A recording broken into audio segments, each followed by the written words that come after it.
Hello, Estrelle. This is David Gould. I got your comment online and request for some more information about the SE600 touchscreen.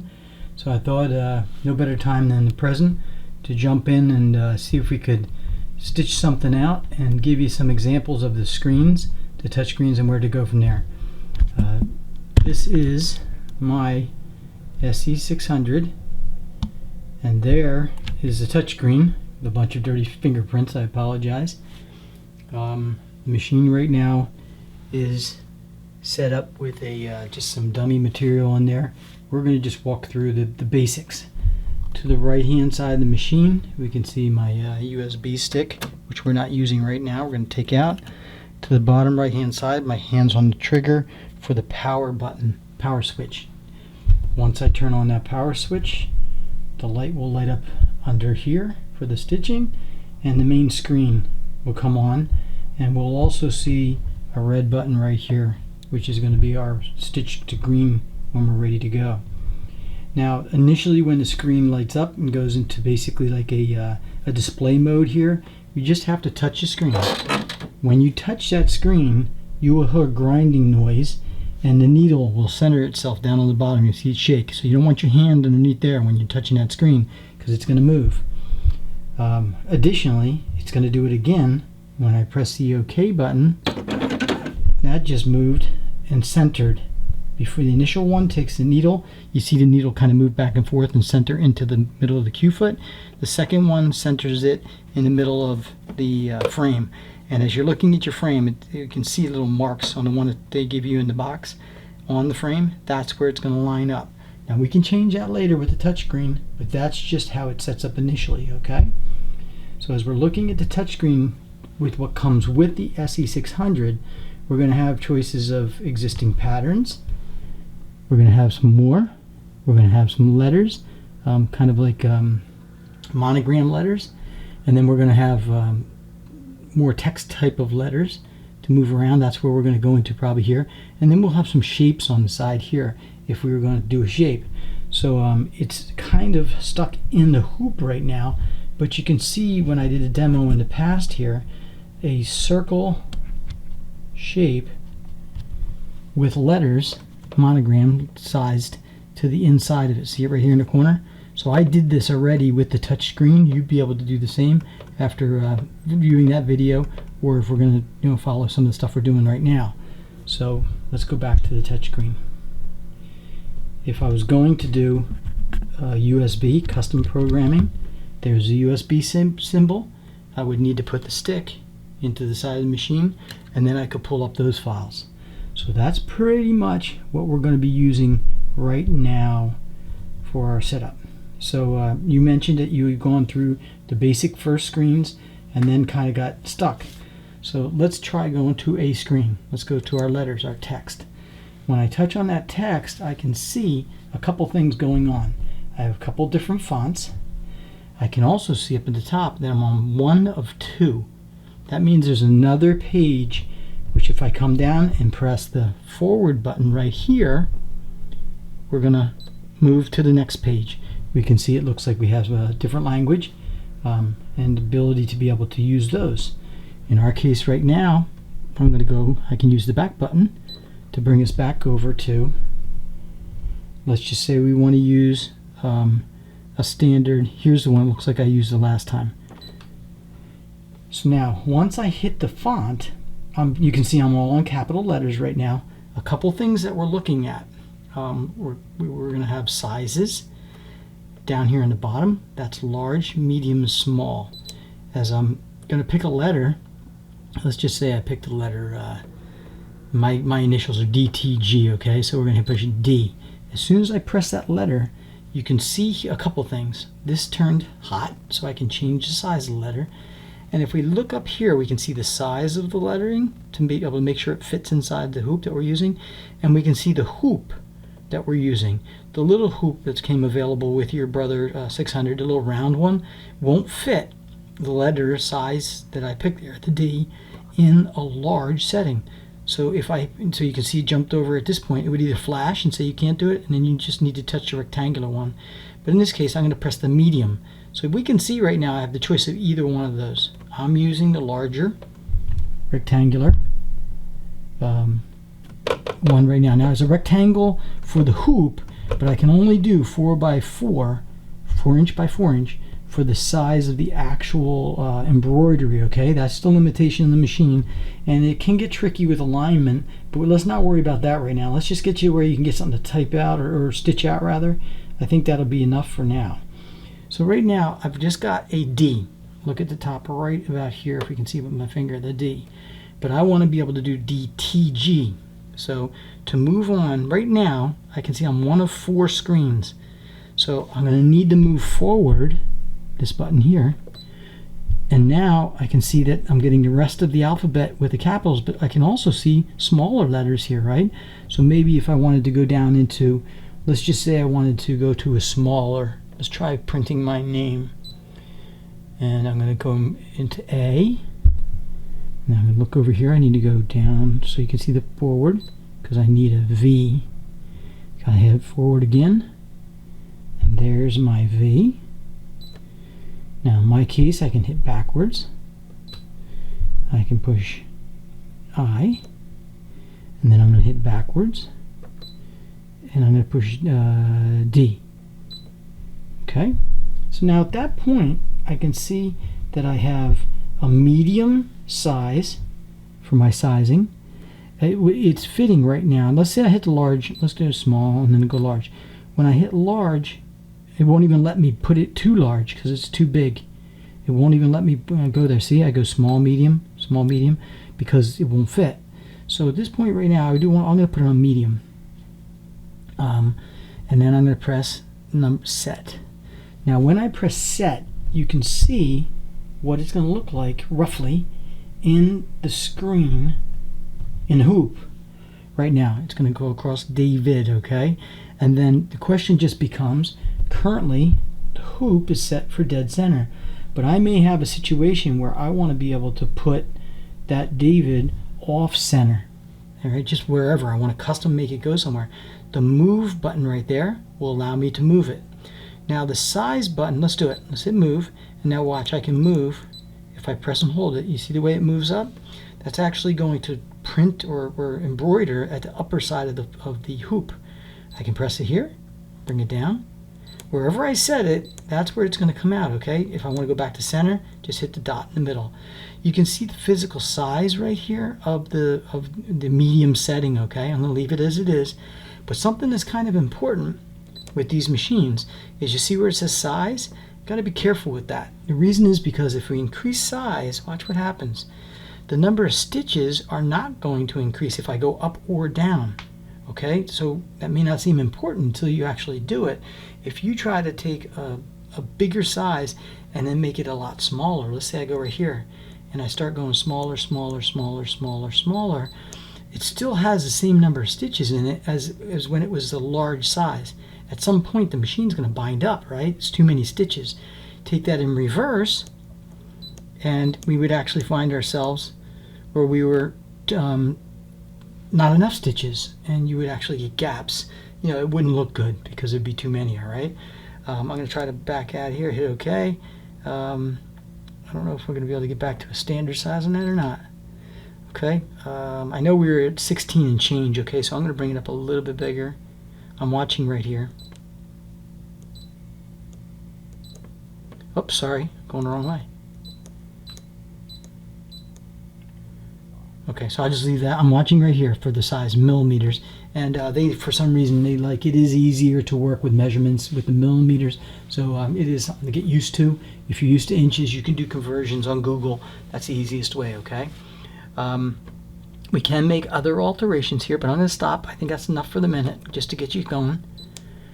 And then over here, we can rotate. Now, we might want to turn 90 degrees to make it so that, let's just say the material, if I was doing a shirt or a cuff, the loading it into here may, because of the amount of material on each side, however the arm or the sleeve is lining up, or the chest area, we just want to make sure that we can make it so that the pattern will come out based on however we set our material for the convenience, if you would, having the space to be able to have the material free enough that it's not going to hit as it moves around. Fair enough? So that's the reason for why I would rotate it. So I'm going to leave it rotated just for right now. I'm going to hit OK. Now, as I'm looking at it right now, I can see my total pattern right now is about 60 millimeters. That seems awfully big to me. So I'm going to go back to size. I'm going to reduce it. Right now, that was a little bit too much. We get ourselves out to about 50. Okay, the reason I'm doing that is because we're going to come back later to put a shape around the outside of it, maybe a rectangle. Okay, now if I look at my pattern, here's an example. If I look at my pattern right now, you can see I have something else printed out here or embroidered out. I don't want to bump into that when I do this pattern. So I'm going to come back up here and I'm going to hit the move button. I'm going to go back and hit OK. I'm going to hit the move and I'm going to move it up and out of the way of that other pattern. Okay, so there's an example of how and why I might do that. Now, by the way, with your shirt, this could be a shirt pocket. This could be just to line up with wherever it is, your collar, or however you're lining up with your material. But that should work right now. I think that's good enough, and I'm paying attention to my size. It looks like I'm about 50 here, right? So we're going to need to have that rectangle be bigger than 50, probably 60, say, or 65, somewhere right in there, if I had to guess. Okay, so let's hit OK. And now we're in pretty good shape right here. I'm going to hit End Edit. And you saw it move, because now that is lining. Look, it's no longer on dead center. It's going to be printing out over here. Now, I think this is pretty cool. Basically, right now, what this is going to allow us to do is as we press the button in any one of these areas, as a matter of fact, we can hit it. See this one right here at the bottom? This will do an automatic rotate around the outside, furthest outside edge of the pattern. So how far is it going to stitch when it stitches? So I can't do both at the same time, but just take my word for it. I'm going to press that rotator button right there while you watch over here what's going to happen. See now what it's doing? It's going around. We can see it's not interacting or hitting over here. It's leaving enough room so that looks like it's going to be a good placement, if you would, of my name. Okay, so that looks pretty good. I'm going to press OK, and now at the bottom here I can press embroidery. We're getting pretty close. Okay, now we're still red with the button over here. We can see, by the way, that let's take a look. Sorry, let's take a look at the screen. What's the screen telling me? The screen's telling me I have 2 minutes. I have 910 stitches, and they're all going to be in black in this case. It's going to allow me to be able to do this at this point. So as I come across, I can see the button's red. So if the button's red, that means something's holding us up. It's not going to work yet, right? So first thing I'm going to do is I'm going to make sure that my thread is properly threaded. Doing a quick inspection. I can see it's out through the back from my last job that I did. The second thing I'm going to do is there's an arm. I'm reaching under here. There's an arm. I'm going to lower that arm down. Oh, there you go. When I lower the arm down, it says, hey, we're ready to go. When I press this green button, it is going to stitch out my name.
Now you might be able to hear, I don't know how well the audio will be, it should be pretty good. But You may hear a little bit of what I would call binding. It sounds like the needle's working a little bit harder.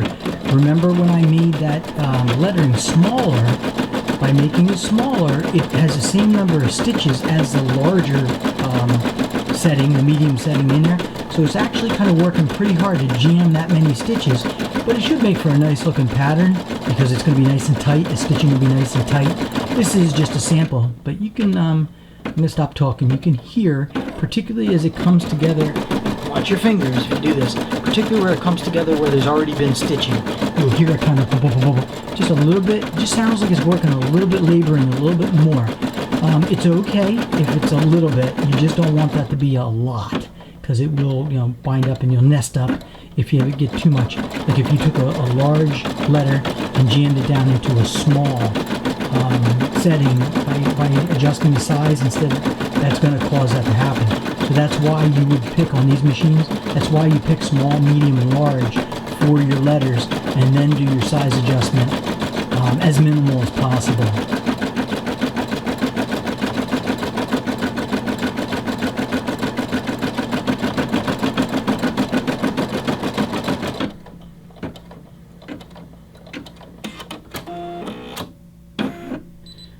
Okay, so that's not horrible, right? For where we're sitting right now.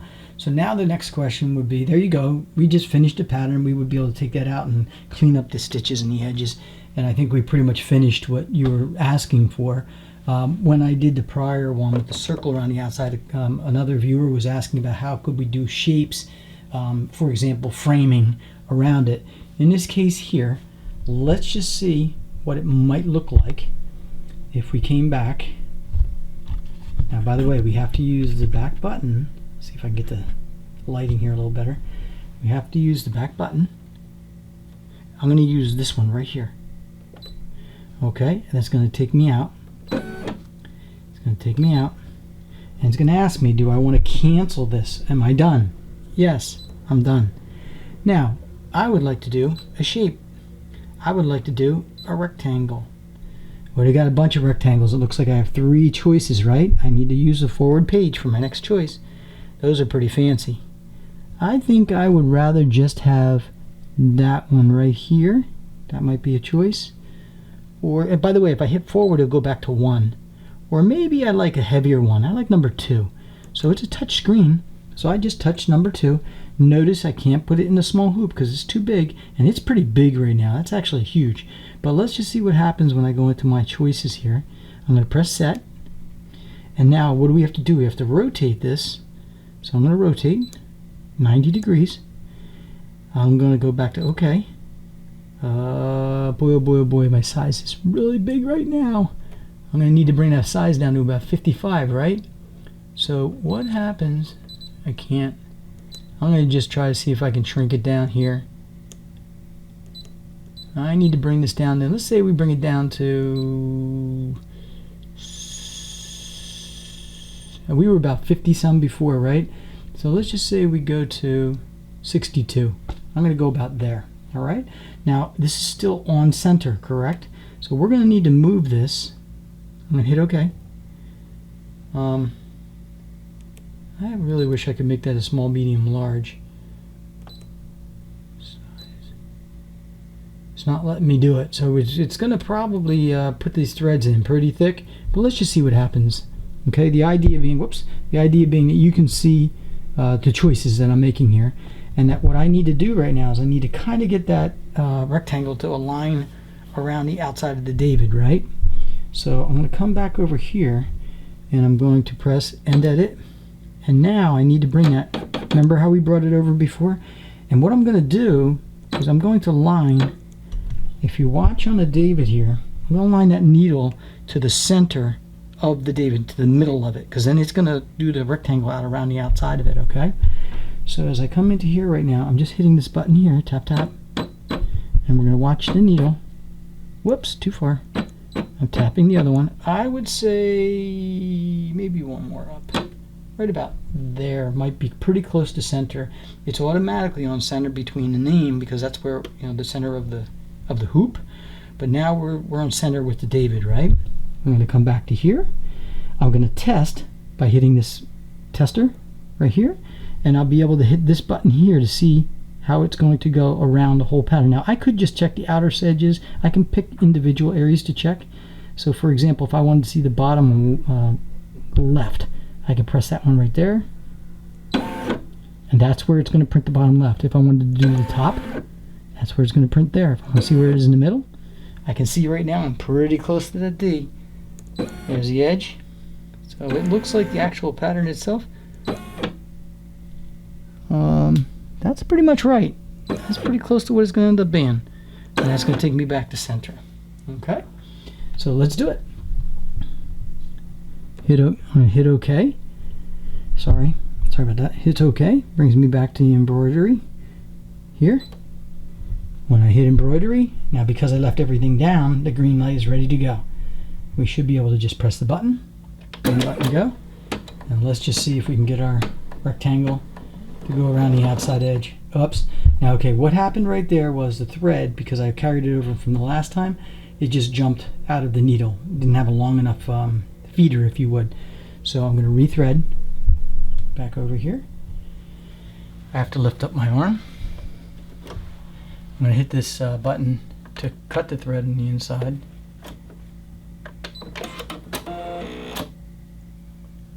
I'm going to make sure my finger is not in between to get caught on anything.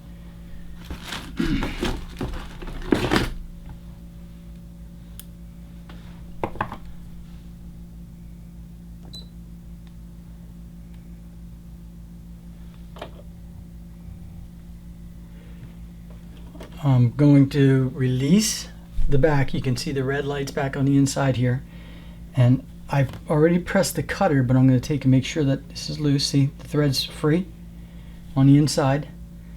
I'm going to make sure, it looks like right now that the thread actually is caught up here in the automatic threader. I didn't put it up in there. It looks like it just got caught in there as it came down through. I'm just going to pull that through, and I'm going to make sure that there's some going out the back. This may leave a little bit of a tail. It's okay. We can cut that off or trim it up later. And I can feel that I can lightly tug that thread through the needle at this point. So I think we'll be in pretty good shape.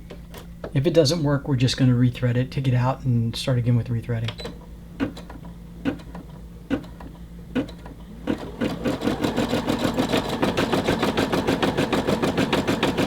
Now, just to show you how it works, I can stop in the middle. Just all I did was press this green button here.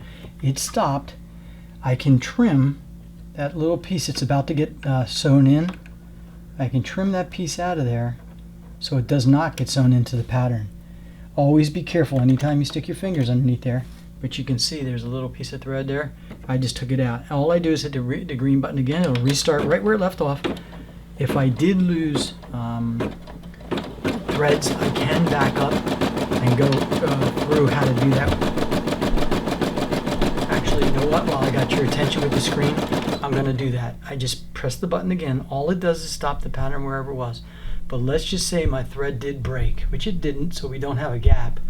If your thread did break, on the touch screen right now, bottom right side over here, see that plus minus? If I press that, whoops, I got to press my needle up.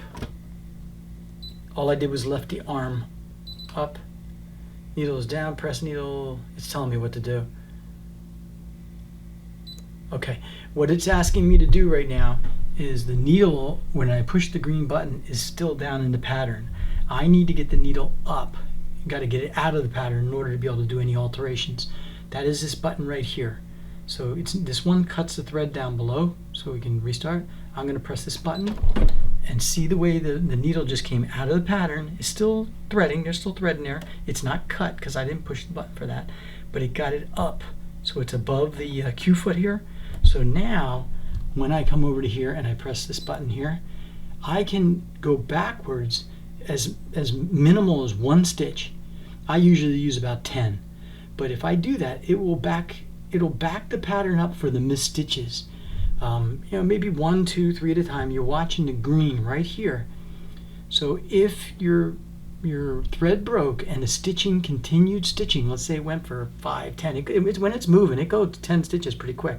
You can then back up to the exact point in your pattern where it broke and then restart. Now, I didn't break, so I'm not going to change it right now, but literally if I press the button, you'll see a little green arrow here, will move based on how many plus or minus, and you can jump forward, way forward, 100 stitches, 100 plus or minus, and even in colors, you can change colors with the pattern. Right now we only have one color, so it's black, but if I was on a different stitching pattern, I could skip it.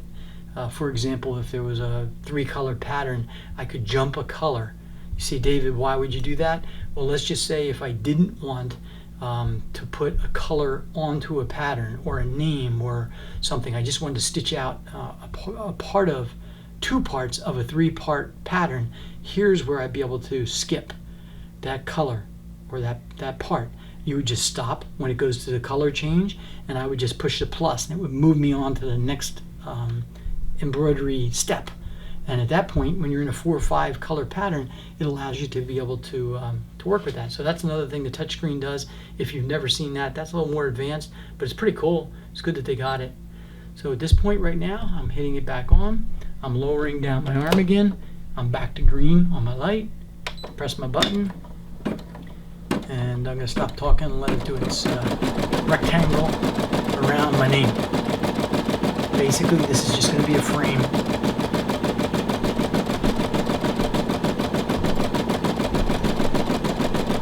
All this is done just with the touchscreen.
So we've finished up our pattern here right now.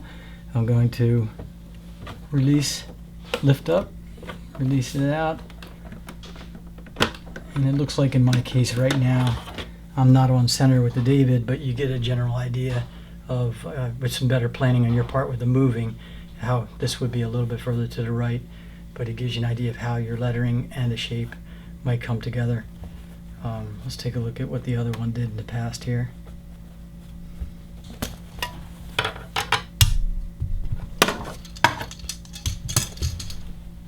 Here's another example of a circle around the outside of the letters. Okay, so you know, just finding center, knowing where center on the David would have been just a little bit further to the right to give us the outside, and also maybe measuring when I was showing where it was going to stitch, because this, you know, the machine is correct. My stitching is the incorrect part of what you're looking at here. But anyway, I hope that was helpful. You get an idea of how to use your touchscreen, Estrelle, In this case, it's a viewer named Estrelle that asked to have this done. If anyone else out there has a custom request, I certainly can't guarantee you.